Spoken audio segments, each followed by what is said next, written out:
मुसलमानों पर फावड़े से हमला करके उन्हें घायल किया जा रहा है, उन्हें मारा जा रहा है। ये बात वाराणसी की है। जी हाँ।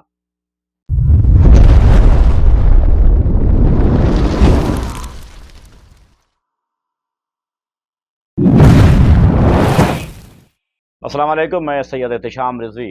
आप जानते हैं जुमे को मेरी मसरूफियतों की वजह से मैं ज़्यादा न्यूज़ आप तक नहीं पहुंचा पाता हूं, लेकिन हर बार जुमे को कुछ ना कुछ ऐसा होता है कि मुझे सामने आकर के उस चीज़ को आप लोगों के सामने रखना पड़ता है। जी हाँ, भारत में आप जान रहे हैं कि हिंदू मुसलमान किस तरीके से फैल चुका है। सत्ताधारी पार्टी इस चीज़ को बखूबी जानती है कि हमें चुनाव कैसे जीतना है। साफ तौर पे ये मैं अल्फाज इस्तेमाल कर रहा हूं। जी हां, सीधे पॉइंट पे आता हूं। आज बनारस में बीच चौराहे पर एक नेपाली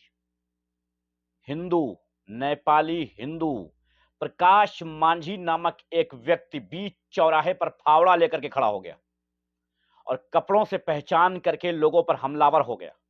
जी हां,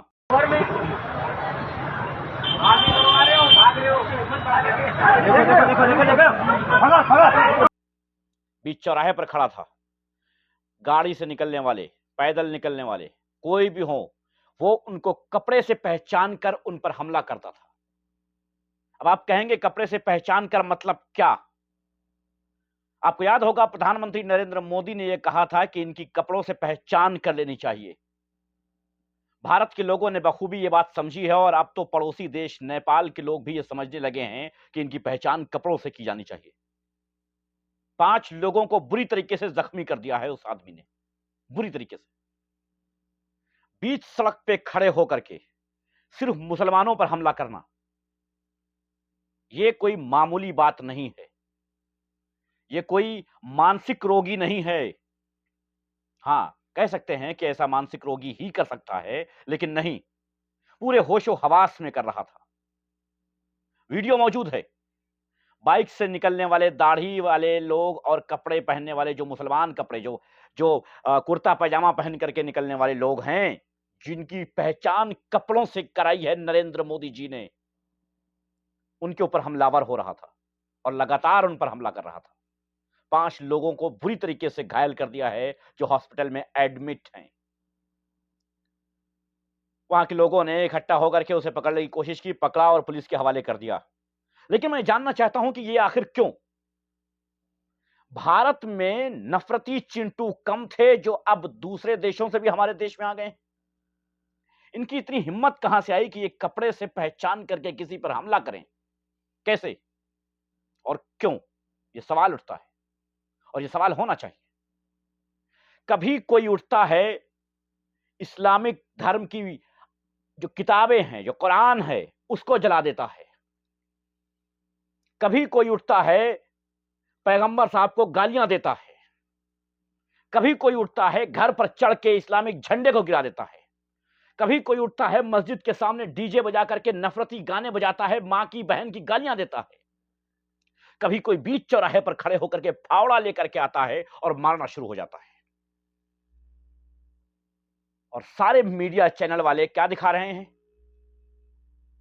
एक समुदाय विशेष को पहचान कर वो हमला कर रहा था। कौन है ये समुदाय विशेष? अगर इस जगह कोई मुसलमान खड़ा होता और समुदाय विशेष को देख करके मार रहा होता, तब क्या होता? किसी धर्म विशेष के लोगों पर हमलावर हो रहा होता तो क्या कहते इसे?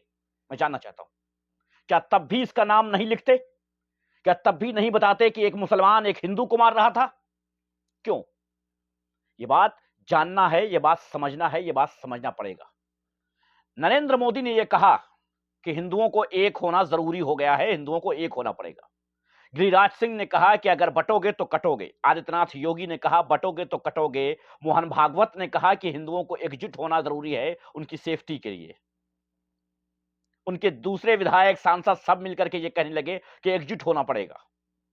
अब ये दलाल और भाड़ मीडिया बार बार ट्वीट करके, ये भाड़ मीडिया पत्रकार जो हैं, भाड़ पत्रकार जो हैं, दलाल, ये बैठ करके कह रहे हैं कि हमें एकजुट होना पड़ेगा, हिंदुओं को एकजुट होना पड़ेगा। किस मामले में एकजुट होना पड़ेगा? क्राइम तुम कर रहे हो, जुल्म तुम कर रहे हो, आतंक तुम फैला रहे हो और कह रहे हो कि एकजुट होना पड़ेगा।